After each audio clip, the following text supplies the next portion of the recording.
Isn't that a daisy? Son of a bitch. Hey, Billy, just settle down. There is a moment, and you know exactly which one, where Val Kilmer tilts his head, lets the ghost of a smile crawl across his lips, and delivers a single line so perfectly that it stops your heartbeat. Or maybe your moment is Kurt Russell, jaw set like granite, those ice blue eyes saying everything the script doesn't. Or Sam Elliott's mustache alone telegraphing more danger than most actors do with their entire bodies. Tombstone. Even saying the name conjures something: red Arizona dust, the crack of a pistol, the click of spurs on wooden planks. For a 1993 Western made in the era of Jurassic Park and action blockbusters, Tombstone had absolutely no business becoming the cult phenomenon it became. And yet here we are, 3 decades later, and people are still quoting it, still watching it, still arguing about whether Doc Holliday is the greatest character in the history of American cinema. But here is the thing about legends: the shinier they look on the surface, the darker the secrets hiding underneath. What if the movie you have loved all these years was almost never finished? What if the performance that made Val Kilmer immortal nearly cost him his life, and then nearly cost him his eye? What if the man you watched as Wyatt Earp was secretly running the entire production from the shadows, forbidden from ever telling anyone?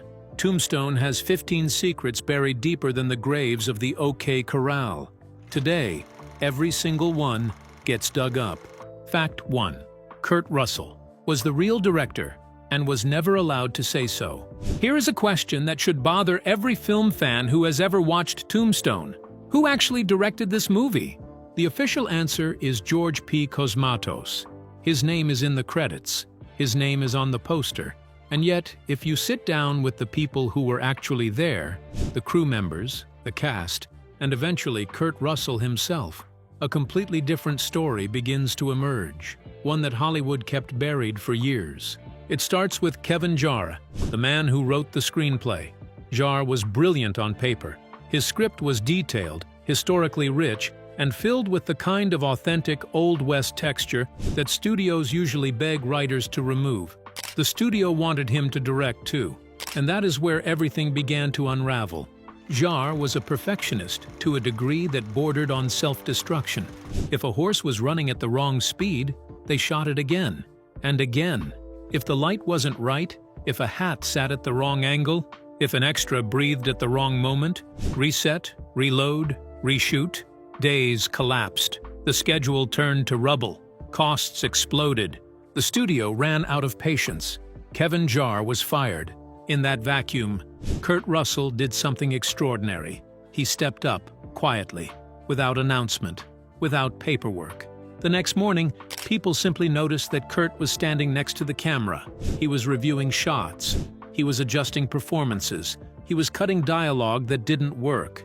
He was deciding angles, blocking scenes, shaping the tone of every moment. He was doing everything a director does, except he had no title and no credit. For the remainder of the production, Tombstone was directed by an uncredited ghost. Russell worked himself to the edge of exhaustion, sleeping a few hours a night while simultaneously acting the role of Wyatt Earp. The studio knew. They allowed it, but they drew a hard line. Kurt Russell was never to speak about it publicly. The film guilds would ask questions. The press would demand answers. Legal problems would follow. So he stayed silent for years. It was only much later, in rare and candid interviews, that Russell finally admitted the truth. Nobody knows what I did behind that camera, but I'll tell you this: if Tombstone survived, it's because I had to carry it day by day, even if my name never appears in the directing credits. Think about that the next time you watch a scene and wonder why it flows so perfectly. The man on screen is the same man who put it together. Fact 2. Val Kilmer deliberately pushed his body to the point of medical collapse. There is method acting. And then there is what Val Kilmer did for Doc Holliday. Kilmer made a decision in pre-production that Doc Holliday would not be performed, he would be inhabited. And if the character was dying of tuberculosis, then Kilmer would make his body tell that story without any assistance from makeup or filters. He kept his body temperature artificially low by lying in cold rooms before scenes. He deliberately dehydrated himself so his skin would dry out. His lips would crack, and his energy would drain naturally. He took short, shallow breaths constantly to mimic lungs that could no longer fully expand. He tensed his muscles into a permanent low-grade state of strain, so that every movement carried the visible weight of a man fighting his own body just to stay upright. Every time he walked in front of that camera, he did not look like an actor playing a dying man. He looked like a man who was actually dying. Crew members stopped trying to joke around him between takes. The atmosphere around Kilmer became almost reverent. One crew member recalled that just looking at him produced genuine sadness. There was nothing performative about it. The suffering radiated off him like heat off the desert floor. Then came the day it went too far. It was a quiet saloon scene. No gunfight, no dramatic confrontation. The camera rolled, and then, without warning, Val Kilmer crumpled to the floor. Everyone assumed it was acting. He was Doc Holliday. Collapsing was on brand.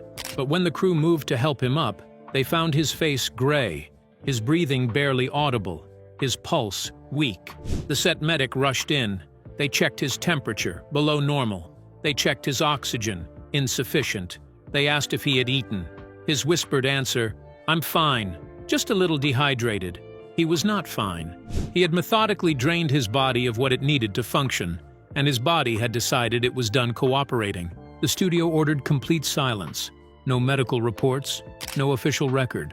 Kilmer rested briefly, drank some water, and walked back on set. Years later, he said it himself. To let Doc Holliday live truthfully on screen, I pushed my body as close to the edge of collapse as I could. And honestly, I went too far. There is no CGI in that performance. That is a man who genuinely chose to suffer for his craft, and nearly didn't survive the choice. Fact 3. Val Kilmer almost lost his eye. Filming the most iconic scene in the movie. Doc Holliday versus Johnny Ringo. Two men staring at each other from across a clearing, hands hovering near their guns. The world holding its breath. It is one of the most electric face-offs in the history of Westerns. But while you were watching the screen, something was happening just outside the frame that nobody ever told you about. Val Kilmer nearly lost his eye. Blank rounds are not the same as having nothing in the gun. The gunpowder is real. The blast force is real. When a blank fires, it can eject copper wadding or microscopic metal fragments, any of which, traveling at the velocity of a discharged firearm, is capable of destroying human tissue or puncturing an eye. On the day they filmed that confrontation, both Kilmer and Michael Biehn, who played Ringo, were operating at peak intensity. The atmosphere on set was described as so thick with manufactured tension that people nearby felt it physically. The camera rolled, guns came up, and something went wrong with Biehn's weapon. A blank pistol worn down from weeks of daily use on a hot, dusty set. A tiny piece of metal inside the barrel shifted position. When Biehn pulled the trigger, instead of venting the discharge downward as designed, the gun spat a metal fragment sideways, directly toward Val Kilmer's face. The crew heard a sharp metallic ping. They saw Kilmer jerk his head backward. They assumed it was acting. Then, he touched his face. His hand came away with blood on it. The fragment had passed directly beneath his left eye. A matter of centimeters higher and Val Kilmer would have been blinded. Not scarred, not injured, blinded. The most expressive eyes in the film would have been gone in an instant.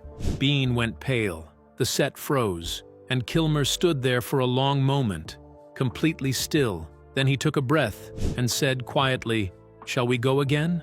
He kept filming. No break. No blame directed at Biehn. No demand to halt production. The studio knew within hours and buried it within minutes. If the press had gotten hold of the story, production would have been shut down for a safety investigation. The legal consequences alone would have been catastrophic. So the incident was erased from every official record. It lives only in the memories of those standing there, and in the fact that Kilmer still has two working eyes, which, given what nearly happened, is something close to a miracle. Fact 4. Sam Elliott broke his ribs and kept filming all day. Sam Elliott as Virgil Earp is one of those perfect pieces of casting that looks so right. In retrospect, you cannot imagine the film any other way. The physicality of the man, the quiet authority, the sense that Virgil has weathered things that would break other people. It turns out that quality was not entirely fictional on the day it mattered most. The scene was a town ride. The Earp brothers moving through Tombstone's dusty streets, a shot designed to establish presence and power. Horses, dust, the smell of Arizona heat, dozens of people clustered around the set. When the director called action, Sam Elliott's horse spooked, hard. With no warning, Elliott was thrown, launched sideways out of the saddle and down onto packed desert earth, with an impact that made the entire crew go silent. He did not move for several seconds. Dust settled over him. People began calculating worst-case outcomes. Then Sam Elliott put one hand on his chest, registered the knife-sharp pain that came with every breath, and stood up. No one could believe it. One assistant director recalled standing there thinking they had just watched Virgil Earp break in half, and then watched him get back on the horse as if he had merely tripped over a curb. Elliott had fractured ribs.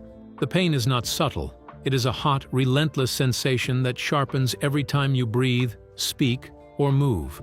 He had to do all three for the rest of the filming day. Every line of Virgil Earp dialogue from that point was delivered through a man rationing his breath because anything more than half a lungful was agony. He never said a word. He filmed the entire day. He told no one on set. Why? Because Sam Elliott later admitted it plainly. I was afraid they'd replace me. Back then, if you showed even a hint of weakness, you could lose your role overnight. What you see on screen is Virgil Earp, dignified, solid, immovable. What was happening just off camera was a man quietly suffering through one of the more physically brutal days of his professional life, invisible to everyone watching. Fact 5. A deleted gunfight scene nearly put a metal fragment through Kurt Russell's ear. Kurt Russell, the man quietly directing the entire film while playing its lead character, came within centimeters of having a blank gun fragment drill through his ear canal. It happened during a street gunfight sequence eventually cut from the final film. Not because it looked bad, not because the performances failed. It was cut because of what happened during rehearsal. Multiple actors were firing blank rounds simultaneously. An extra, one of dozens of background cowboys, was assigned a simple task: fire a warning shot into the air. Except when he pulled the trigger, his muzzle tilted slightly. The fragment blasted through the air and passed directly next to Kurt Russell's head. Kilmer described hearing a whiz of displaced air. He described seeing Russell immediately grab his ear. The fragment grazed Kurt's ear. Shallow, not deep, not a hospital visit, but the shockwave from the close-range discharge left him dizzy and disoriented. The extra who fired the shot nearly collapsed from the realization of how close he had come to killing the film's star. The studio shut everything down that afternoon. Every prop gun was rechecked, every safety protocol was reviewed, and then everyone was told, in the familiar language of 1990s Hollywood crisis management, no one talks about this. Russell addressed it later with the calm of someone who has looked at their own mortality from a very short distance. I didn't realize how lucky I was until they showed me the angle I was standing at. If I had been half a step to the side, I wouldn't be here to say this. The scene never appeared in the film, which means somewhere out there is footage of a moment that nearly ended the life of the man who saved Tombstone from collapsing, and neither you nor I will ever see it. Fact 6. Bill Paxton was so terrified of being overshadowed, he could barely stand up. Being cast in Tombstone meant walking onto a set that included Kurt Russell, Val Kilmer, and Sam Elliott. Three actors who, even in casual conversation, radiate something most people only get from staring at natural landmarks. For Bill Paxton, who had built his career playing relatable, warm, genuinely human characters, this was not a comfortable place to land. He admitted later that standing beside Kurt Russell on his first day felt like standing next to a storm that had taken human form, and Val Kilmer's eyes, even between takes, carried the focused intensity of a predator assessing everything around him. Paxton told people that in real life, Kilmer looked like he could read his thoughts. The anxiety was physical. Paxton rehearsed his lines until his voice gave out. He practiced expressions in mirrors late into the night.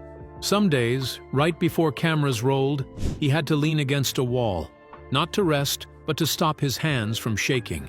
His knees buckled, his heart raced. He felt like someone who had wandered into a room full of professionals and was about to be exposed. One crew member noted that Paxton was always the first person on set every morning, not to rehearse, just to prove to himself that he had the right to be there. But here is where the story turns.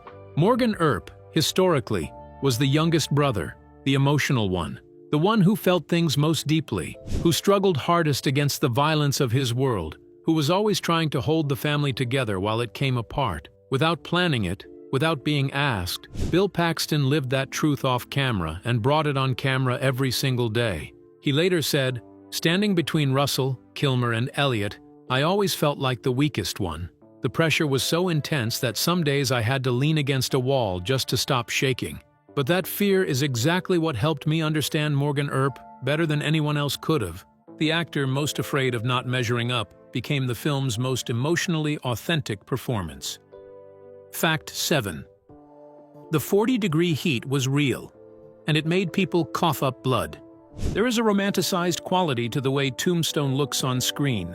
The light is beautiful. The dust is dramatic. The heat shimmers off the streets of that recreated frontier town in a way that feels almost painterly. All of that was authentic, and all of it was brutal. The production filmed in the Arizona desert in genuine summer heat. Temperatures reached 40 degrees Celsius at midday, and the combination of set lighting, camera equipment, and heavy costuming pushed the felt temperature even higher. The actors and crew wore multiple layers: shirt, vest, leather coat, belt, gun holster, wide-brimmed hat, because historical accuracy demanded it. There was no shade built into the location, barely any wind. When horses charged through scenes, they kicked up clouds of fine alkaline dust that coated everything. Every blank round fired added gunpowder particles to the air. The production ran 12-hour days. Crew members began coughing, then actors began coughing, then people began coughing up blood, not from injury, but from pulmonary stress, from fine dust inhaled in extreme heat during sustained physical exertion. One extra described finishing a scene, raising his hand to wipe his mouth and seeing blood mixed with dust on his palm. He described it not with horror, but with the flat tone of someone describing a normal Tuesday. The medical team repeatedly asked to stop filming and let people rest. The response from the producers was direct: "We can't fall behind schedule. The more they cough, the more real it looks." So the crew coughed, drank water, and walked back into it. 12 hours a day. One crew member said, "Some days, by late afternoon, the entire crew was coughing in unison, like a chorus. But they kept acting because no one wanted to be the first to ask for a break. Everything in Tombstone looks real because everything in Tombstone was real. The sweat was real. The dust was real. The coughing was real. And in some cases, so was the blood." Fact 8. Doc Holliday was almost played by someone else, and Kurt Russell threatened to quit. Today it seems impossible to imagine any version of Tombstone in which Val Kilmer did not play Doc Holliday. The role and the man seem fused at the cellular level, but in the initial casting discussions, Kilmer was not the choice. He was not even close to the choice. The studio wanted someone safer, more bankable, more predictable. Kilmer, at that point in his career, had a reputation for being difficult, for having a strong enough artistic vision that he might attempt to pull the entire film in his direction. The fear was specific. They thought Val Kilmer would turn Tombstone into a Val Kilmer movie. Then the reading happened. Kurt Russell was in the room when Kilmer auditioned. He described watching Kilmer work as like watching lightning hit the floor. Kilmer was not reading lines. He was not performing. He was living inside the dialogue in a way that was genuinely difficult to watch comfortably, the way it is difficult to watch someone's genuine grief up close. When it was over, Russell had one position. Val Kilmer plays Doc Holliday. He pushed the studio. He argued. He held his ground. And when the resistance continued, he escalated. If Kilmer was passed over, Russell would walk away from Wyatt Earp. Tombstone without Val Kilmer's Doc Holliday would also be Tombstone without Kurt Russell's Wyatt Earp. The studio eventually yielded. Kilmer walked onto set for the first time, opened his mouth, and the crew went silent. Not politely silent, stunned silent. The kind of silence a room full of professionals who have seen everything goes into when they realize they are witnessing something they will still be talking about decades from now. One crew member put it simply: Doc Holliday had arrived. Fact 9. A stuntman was dragged under a horse and nearly died on camera. Tombstone's battle scenes feel like captured reality. Chaotic, loud, dangerous, teetering permanently on the edge of control. As it turns out, that quality was not entirely an illusion. During a large-scale melee sequence, with dozens of actors and horses charging through a set turned into a miniature war zone, a stuntman was given a straightforward assignment: run across the street, dodge the horses, take a fall. He had done the movement in rehearsal. It was the kind of thing a stunt professional handles without drama. Then his belt buckle caught on a horse's stirrup. The horse was large and moving fast. The jerk went through the stuntman's body like a current. He was pulled off his feet and into the path of a running horse. Then the horse kept running. In the noise of the scene, gunshots, yelling, the thunder of hooves, no one heard him screaming. The dust was so thick, it functioned as a wall. The chaos that made the scene look so authentic was the same chaos that hit a man in genuine mortal danger.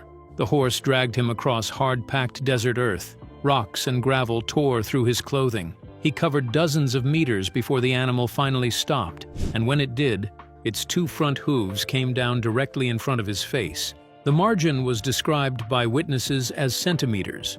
When crew members finally reached him, they could barely recognize him under the dirt. He was alive, which was the only thing that mattered, and which, given what they had just witnessed, felt like something it was not fully safe to take for granted. The studio buried it completely. No report, no investigation, no paperwork. The accident exists only in the memories of the people who were there and in the old scars on a stuntman's body. Fact 10. The script was so long, it would have made a 5-hour film. Kevin Jarre's original screenplay for Tombstone was not a script. It was an epic, a historically comprehensive, linguistically rich, emotionally layered document that stretched well beyond anything a studio could put on screen in a single sitting. Jarre was a historian as much as a writer. He wanted everything, every key figure from the OK Corral, every political thread of the territorial government, every complicated moral dimension of Wyatt Earp's actual biography. His first draft would have produced a film running well over 5 hours. The studio's response was to cut, and cut, and cut again. Characters disappeared. Storylines were excised. Historical nuance was reduced to shorthand. Jarre fought every single cut because he understood that the context was what made the story matter. He lost almost every argument. By the time the script reached a filmable length, Jarre and the studio had developed the kind of working relationship you see between two people who have agreed to continue cooperating while no longer pretending to like each other. The perfectionism that made him extraordinary on the page made him impossible in the director's chair, and when he was finally removed, much of what had survived of his original vision went with him. The Tombstone you watched is a trimmed, compressed version of a much larger story, which raises a question worth sitting with. What would the 5-hour cut have looked like? Fact 11. Powers Booth almost did not make it to set. Powers Booth played Curly Bill Brocious with a cheerful, scalded menace that makes him one of the most entertaining villains of the decade. Every scene he appears in has an unpredictable quality. You genuinely cannot tell from moment to moment whether Curly Bill is about to laugh or kill someone, often both. What the audience never knew was that getting Booth to the set was not straightforward. There were scheduling complications, contract disputes, and the kind of production chaos that follows the abrupt removal of a director mid-shoot. At several points, Booth's participation was genuinely uncertain. Scenes were written and rewritten around the possibility that Curly Bill might need to be recast. When Booth finally secured his place and arrived on set, the energy shifted. His particular brand of dangerous humor, unpredictable, a little unhinged, deeply physical, gave the outlaw faction the counterweight it needed against Russell's controlled intensity and Kilmer's focused brilliance. But the film came close to existing without him, and without Curly Bill Brocious operating at that specific voltage, the entire moral architecture of the story would have collapsed. Fact 12. The costume department worked in conditions that rivaled the actors. The conversation around Tombstone's production difficulties focuses almost exclusively on the cast. But the costume department, responsible for making every piece of clothing look like it had genuinely spent a decade in the Old West, worked under conditions that deserve their own documentation, keeping period-accurate costumes intact across weeks of shooting in 40-degree heat, horse-dusty desert environments, and days involving real blood, real sweat, and real physical falls required constant repair and replacement. Leather cracked in the heat, fabric stained, and could not be properly washed between shooting days because the weathered quality was intentional. Wool vests in Arizona summer heat were genuinely dangerous for the people wearing them. The costume team worked before the crew arrived and stayed after the crew left. They kept no records of what the actors' bodies were going through because that was not their job. But they saw everything. They were the first people to know when someone was hurt, and the last people to stop working at the end of every shooting day. Fact 13. The OK Corral gunfight was shot in a single day. One of the most famous gun battles in American history. The moment the entire film builds toward. The scene that generations of Western fans consider the genre's definitive set piece. Shot in one day. The production did not have the budget or the schedule to afford more time on the OK Corral sequence. Kurt Russell, directing from inside the actor's position, made decisions about coverage, angles, and performance in real time, under time pressure, in the heat, with a tired crew and actors who had been wearing leather in the Arizona sun for weeks. The fact that the sequence works as well as it does, tight, kinetic, emotionally charged, historically suggestive, even when not historically accurate, is a product of preparation and instinct operating at a very high level, with very little margin for error. One day, one chance, and the result is, the scene people still slow down and rewind. Fact 14. Dana Delaney's role was almost entirely cut.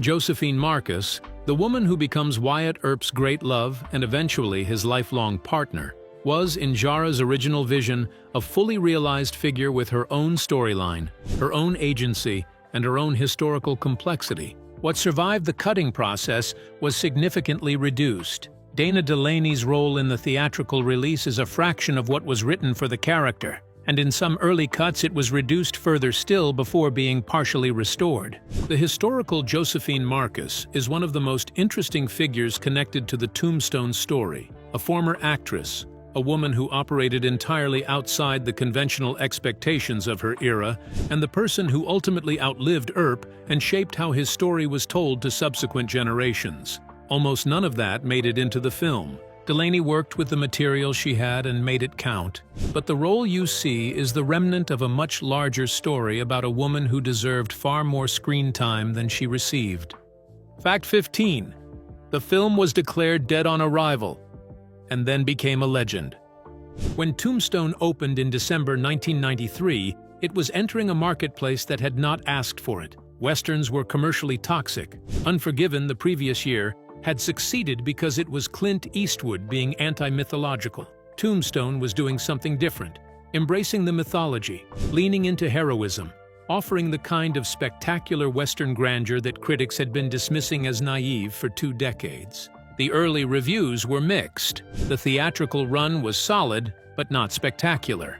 By traditional Hollywood metrics, Tombstone was a modest success at best. Then the home video release happened. Something about Tombstone on repeat viewing revealed itself more fully than it had on first viewing. People bought the VHS. They watched it again. They quoted it to each other. They pressed it on friends. The word of mouth that builds slowly, through years of repeated watching and sharing, eventually transformed Tombstone from a modest theatrical film into one of the most beloved westerns ever made. The studio that had fought over every dollar of its budget and tried to control every moment of its creation did not make Tombstone a legend. The audience did. The people who kept watching it, kept talking about it, kept going back to that Arizona dust and those cold blue eyes and that one line from a dying man that sounds like a poem. That is how Tombstone survived. Not because Hollywood protected it, because audiences refused to let it go. Tombstone looks like pure myth on screen. Cowboys moving through red dust, guns gleaming, eyes cold as winter sky. But peel back every frame and what you find underneath is something rawer and more human. Sweat, blood, fractured ribs, near blindings, buried accidents, exhausted people doing extraordinary things in brutal conditions, and a film that survived its own production only because one man quietly refused to let it die. The legend is real, and now you know exactly how much it cost. Tell us in the comments, which of these 15 facts hit hardest? And if you want more buried truths about the films and moments that shape cinema, hit like, subscribe, and turn on notifications. The next story is already waiting.